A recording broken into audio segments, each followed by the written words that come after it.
Vamos a continuar ahora con lo que es el tema 8, la enfermedad diverticular. Definición. ¿Qué será un divertículo? Un divertículo es toda herniación, ¿no? A manera de una bolsa que protruye a través de la pared muscular del colon. Y generalmente los divertículos están presentes sobre todo en el sigmoides, ¿no? Y hay dos tipos de divertículos, los divertículos falsos y los divertículos verdaderos. Los divertículos falsos son los más frecuentes. Estos divertículos abarcan solamente la mucosa y llegan hasta la muscularis mucosae, es decir, son protrusiones que abarcan solamente la mucosa. Esos son los divertículos falsos. Y los divertículos verdaderos son raros, ¿no? Y es una protrusión, pero de todas las capas de la pared intestinal, es decir, mucosa, submucosa, muscular y serosa. Ese es un divertículo verdadero y generalmente son congénitos, ¿no? Entonces eso vendría a ser un divertículo. ¿Qué será una diverticulosis? Es la presencia de estos divertículos generalmente sin inflamación, no tienen inflamación, es decir, son asintomáticos. Esa es la diverticulosis, ¿no? Como vemos en la imagen, es que están presentes estos divertículos solamente. A diferencia de la diverticulitis, inflamación, ¿no? Hay una inflamación e infección de estos divertículos, por lo tanto ya presentará más síntomas, ¿no? Vemos en la imagen como este divertículo, esa protrusión, ¿no? Vean que este también es un divertículo falso, solamente protruye lo que es la mucosa, ¿no? Y ya aquí ya hay contenido, ya hay secreción, hay inflamación, entonces sería una diverticulitis. ¿Y qué será una enfermedad diverticular? Ya son los divertículos que no tienen inflamación, pero están produciendo síntomas, ¿no? Entonces, vean esa diferencia, especialmente entre diverticulosis y diverticulitis. Epidemiología, un poco de esto. ¿Cuál va a ser la población más afectada? Pues los pacientes de mayor edad, generalmente mayor de 50 años. Ya normalmente, incluso en ellos, ¿no? A nivel del sigmoides, como vemos en la imagen, se va a presentar ya pues gran cantidad de divertículos, los divertículos del sigmoides. Es igual entre varones y mujeres. El sigmoides, como les comentaba, es el lugar anatómico más frecuente donde estos se presentan, pero también pueden presentarse en el colon descendente y en la totalidad del colon. Una dieta rica en fibra, esto es importante, una dieta rica en fibra, los alimentos que tenemos aquí abajo disminuyen la incidencia de diverticulosis. La mayoría de esta patología son asintomáticos, ¿no? Y una gran minoría pues va a presentar complicaciones, es decir, las diverticulitis se presentan no complicadas poco, ¿no? La mayoría son asintomáticas y generalmente responden bien al tratamiento. ¿Qué factores de riesgo tenemos para la enfermedad diverticular? La obesidad, poca actividad física, el estreñimiento, el tabaquismo y el consumo de AINES. Fisiopatología es un trastorno adquirido, ¿no? Y se piensa que la causa es que, como estamos hablando ya de pacientes mayores de 50 años, hay una disminución de la tensión de la pared abdominal y una menor elasticidad de esta pared. Por lo tanto, esta pared se puede considerar débil y por lo tanto, por las pulsiones, ¿no? Las contracciones intestinales, ese peristaltismo en cada movimiento, pues va propulsando esta pared débil y hace que protruya, ¿no? un divertículo. Y esto está relacionado con los cambios por la edad. Si vemos aquí en la imagen, vemos todas las paredes intestinal del intestino grueso, mucosa, submucosa, muscular, serosa, ¿no? Y vemos cómo van protruyendo las diferentes capas. Por lo tanto, este vendría a ser un divertículo verdadero. Pero recordemos que la mayor cantidad en frecuencia son los divertículos falsos que solamente protruyen mucosa, ¿no? Y vemos también que al protruir, ¿no? Van abarcando lo que es la irrigación vascular. Es por eso que un divertículo, ¿no? Al ir creciendo compromete esta arteria y puede causar hemorragias incluso, perforación y hemorragias. Cuadro clínico. La mayoría, como mencionábamos, son asintomáticos, es decir, que tienen un curso benigno. Y si es que presentan síntomas, ¿qué vendría a ser? Dolor abdominal, alteraciones del ritmo defecatorio, distensión, ¿no? Son síntomas muy parecidos a lo que presenta también el síndrome de colon, de intestino irritable. Entonces, otros piensan que ambas patologías, intestino irritable, está en relación con la enfermedad diverticular. Bueno, ¿y qué se entiende por enfermedad diverticular? Como decíamos, son las diverticulosis, ¿no? Sintomáticas no complicadas, ¿no? Estos divertículos, aunque no estén inflamados, pueden llegar a causar algunos síntomas, generalmente que no complican al paciente. A diferencia de las diverticulitis. Las diverticulitis van a tener una triada clásica. Un dolor en fosa ilíaca izquierda, como vemos aquí.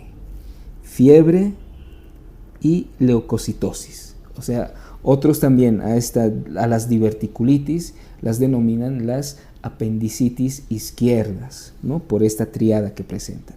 Claro que también pueden tener hematoquesia, diarrea, tenesmo, ¿no? Pero una diverticulitis, si nos imaginamos un paciente mayor de 50 años que se presenta con mucho dolor en fosa ilíaca izquierda, con fiebre y con leucocitosis.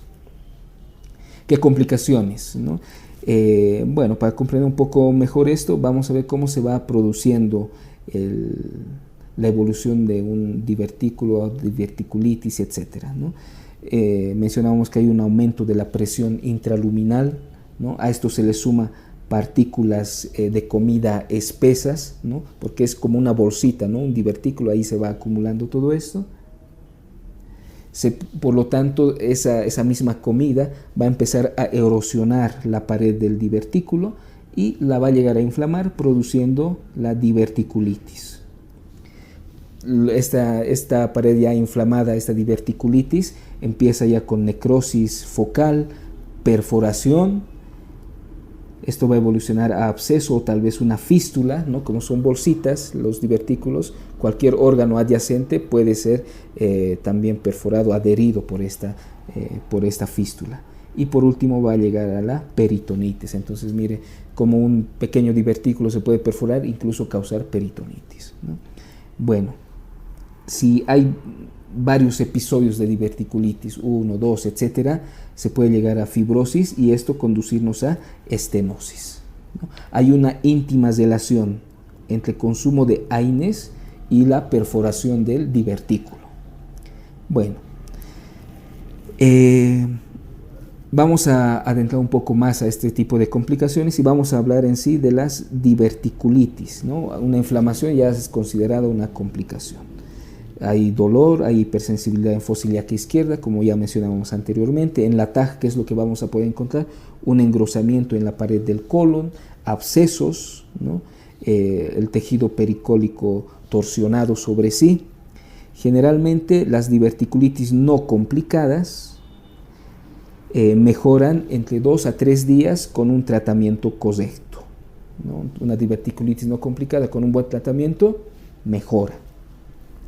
Pero si le ponemos tratamiento y no hay mejoría, hay que pensar que tal vez se ha formado un absceso abdominal.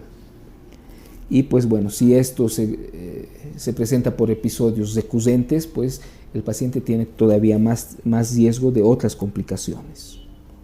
Bueno, y ahora hablamos de las diverticulitis, pero ya complicadas. ¿Con qué se puede complicar una diverticulitis? En primer lugar, con un absceso pericólico. Como vemos aquí en la imagen, esta es una tomografía que muestra ahí una colección purulenta, ¿no? A nivel pélvico. Sin tratamiento, ¿no? Sin tratamiento, un absceso, ¿qué es lo que sucede? Pues empieza a erosionar el órgano hueco adyacente, el órgano hueco vecino lo empieza a erosionar, lo cual puede formar fístulas. Y cuando se forman fístulas, pues dan algunos síntomas inusuales. Por ejemplo, una fístula que vaya del colon a la vejiga, ¿no? Un divertículo que se ha ido abscedificando, ¿no? Ha formado una fístula entre colon y vejiga, que es lo que va a dar infecciones del tracto urinario recurrentes. Ahora, una fístula que vaya del colon al yeyuno, pues puede dar un síndrome de malabsorción, por ejemplo. Y bueno, para ver la gravedad de esta diverticulitis complicada, pues se utiliza la clasificación de Hinchey de la siguiente manera, ¿no? Esta es la clasificación de Hinchey modificada, donde hay un estadio 0, un estadio 1A, 1B, un estadio 2, un estadio 3 y un estadio 4. ¿No? Describimos rápidamente en qué consiste el estadio 0. Es una diverticulitis clínica leve. El estadio 1A es la inflamación, pero confinada al colon, es decir, como un flemón que se está empezando a formar. El estadio 1B es un absceso pericólico ya confinado, generalmente menor a 5 centímetros. El estadio 2 es un absceso ya pélvico o absceso intraabdominal o retrocólico. Y ya los estadios 3 y 4 son peritonitis. El estadio 3 es una peritonitis purulenta generalizada y el estadio 4 una peritonitis fecaloidea, ¿no? Entonces, para representar un poco mejor esto, la clasificación de Hinchey antiguamente no tenía esta división entre 1A y 1B, ¿no? Entonces era directamente estadio 1, 2, 3, 4. La Hinchey modificada pues la vuelve a dividir en 1A, 1B. Si vemos la imagen, el estadio 1, vemos aquí este pequeño divertículo, pequeño, seguramente allá hay restos o ya se está empezando a formar un flemón, ¿no? El estadio 2, miren, ya se ha formado un absceso, un divertículo ha ido acumulando mucha secreción ya purulenta, se habla de absceso. Un estadio 3, un divertículo se ha roto y ha producido una peritonitis purulenta. Y un estadio 4, se ha roto un divertículo, pero ha salido ya material fecaloideo y ha producido una peritonitis fecaloidea, ¿no? Entonces, de manera general, para recordarnos, este venía a ser un estadio 1, un estadio 2, un estadio 3 y un estadio 4 de la clasificación de Hinchey para la enfermedad diverticular. Bueno, otras complicaciones que pueden tener. La obstrucción, ¿no? En sí, esa masa inflamatoria puede llegar a obstruir lo que es intestino delgado, puede producir, si es que se rompe, un hilo paralítico, excitación peritoneal, ¿no? Hay edema, espasmos, inflamación, lo que predispone a la estenosis, y esta misma estenosis llega a obstruir la víscera comprometida, y hay que siempre hacer un diagnóstico diferencial de toda estenosis con un cáncer, en este caso con un cáncer de colon, ¿no? Bueno, otra complicación, las hemorragias.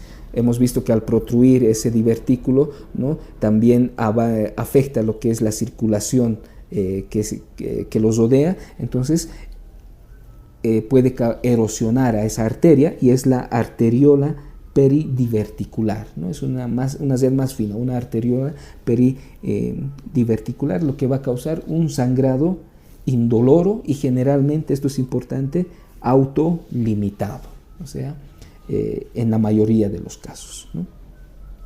También se puede dar unas hemorragias digestivas bajas masivas, importantes, especialmente en ancianos, ¿no?, que son la mayoría de los pacientes que sufren esta patología.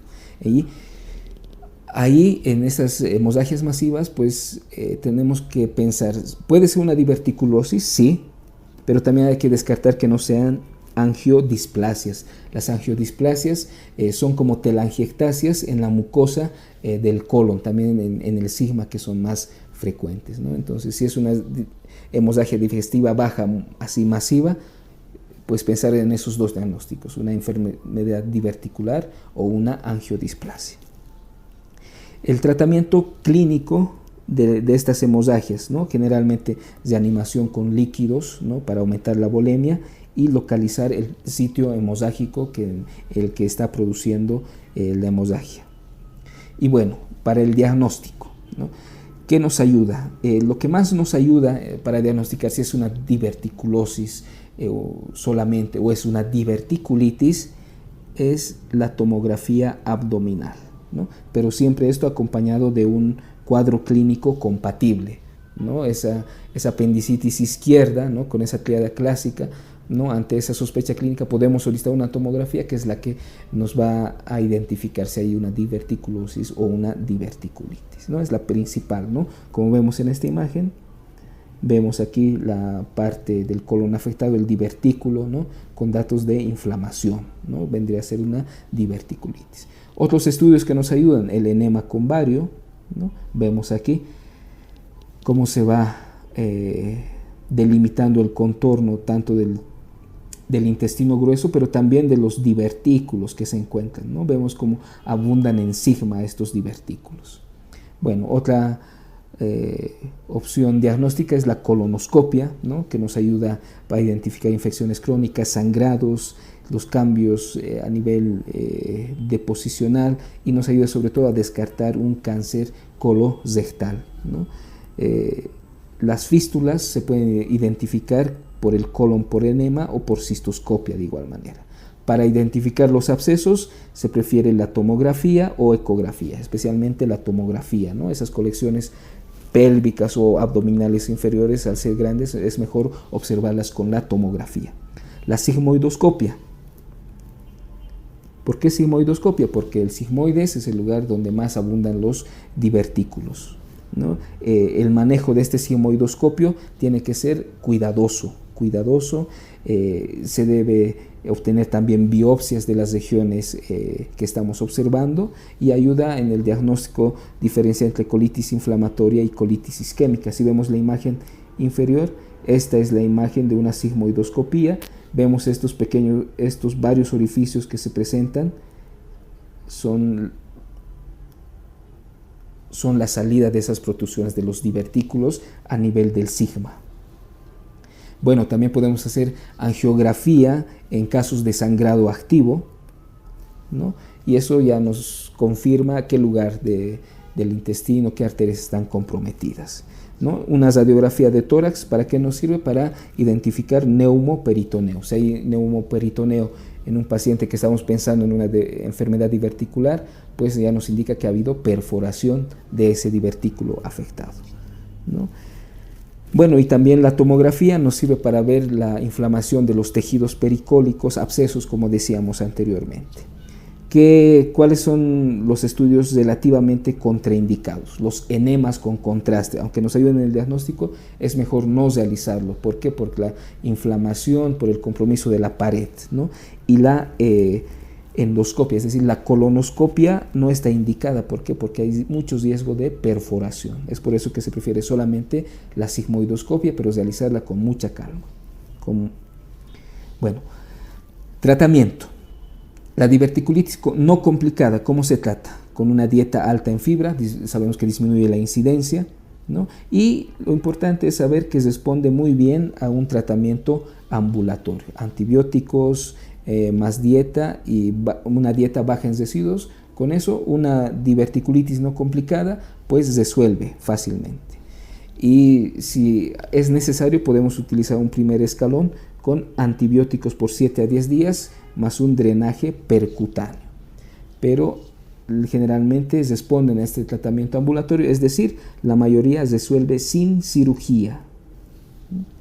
Bueno, y si hay las complicaciones, ¿cuándo se verían? Si esto es muy recurrente, ¿no? Si los episodios son muy recurrentes.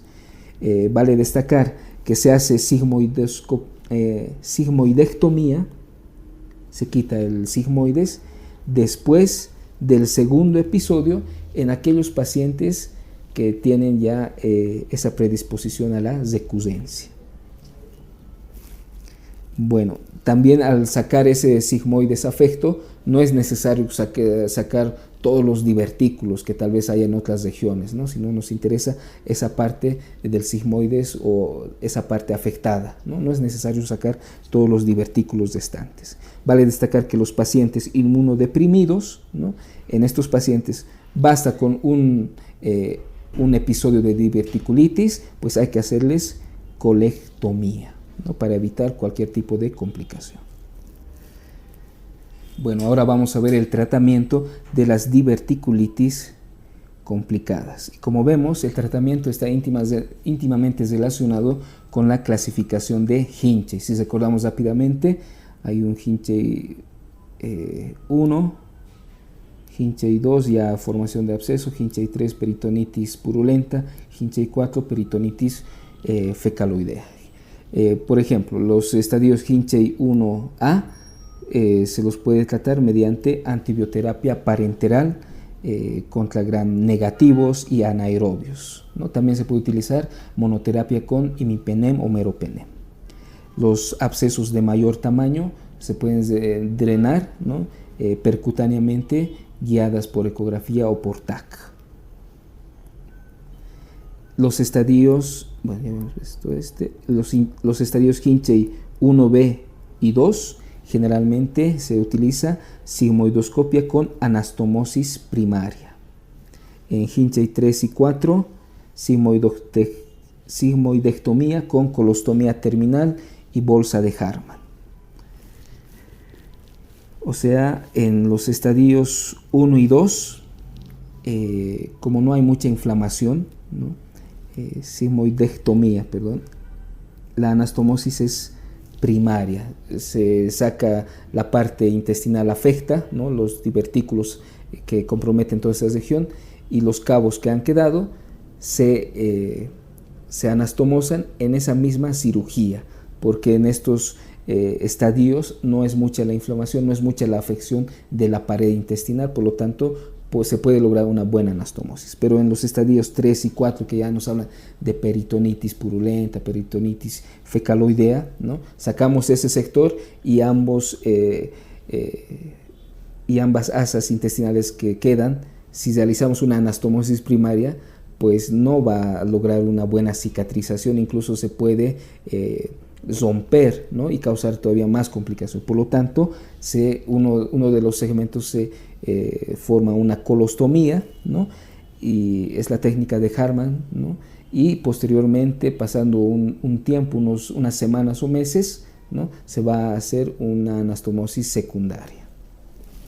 Bueno, los divertículos hemorrágicos, ¿no? Se pueden utilizar inyecciones con adrenalina o cauterizarlos, ¿no? Y se puede utilizar también la angiografía, tanto para el diagnóstico como tratamiento de estos divertículos hemorrágicos. En caso de no responder al tratamiento mediante angiografía, podemos utilizar la laparotomía y colectomía segmentarias.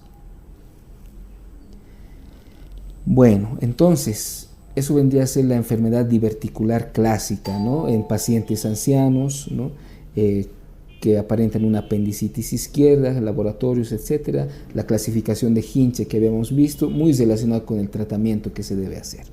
Bueno, y ahora vamos a ver otros tipos de divertículos. Por ejemplo, tenemos el divertículo gigante de colon, que lo tenemos en esta imagen, ¿no? Que claramente es el que más sobresale. Generalmente se encuentra en el lado antimesentérico del colon sigmoides. Si este es el colon sigmoides, uno de sus bordes va a tener mesenterio y el otro va a ser un borde libre sin mesenterio. Ese borde libre es el borde antimesentérico. Generalmente son asintomáticos y puede dar molestias abdominales vagas. Son muy raros. Se los puede, una radiografía simple, ¿no? Nos puede sugerir su diagnóstico, y un enema con bario ya nos da el diagnóstico en sí. ¿Qué complicaciones puede tener este divertículo gigante? Perforación, obstrucción, vólvulo, y bueno, generalmente para su tratamiento se debe resecar el divertículo y el colon afectado. Otro tipo de divertículos, los divertículos del lado derecho. Dijimos que los divertículos habituales se presentan más en sigmoides y en colon descendente, pero alguna vez hay divertículos en el lado derecho. Generalmente se da en pacientes más jóvenes, en pacientes asiáticos. La mayoría son asintomáticos, alguna vez se pueden inflamar, ¿no? Algo que sí puede llamar la atención es que son un diagnóstico diferencial de apendicitis, ¿no? Entonces, en sí no se llega a saber clínicamente si es una apendicitis, una diverticulitis, y el diagnóstico solamente ya en sala de operación se realiza ahí. Y la hemorragia de estos divertículos derechos generalmente es poco frecuente.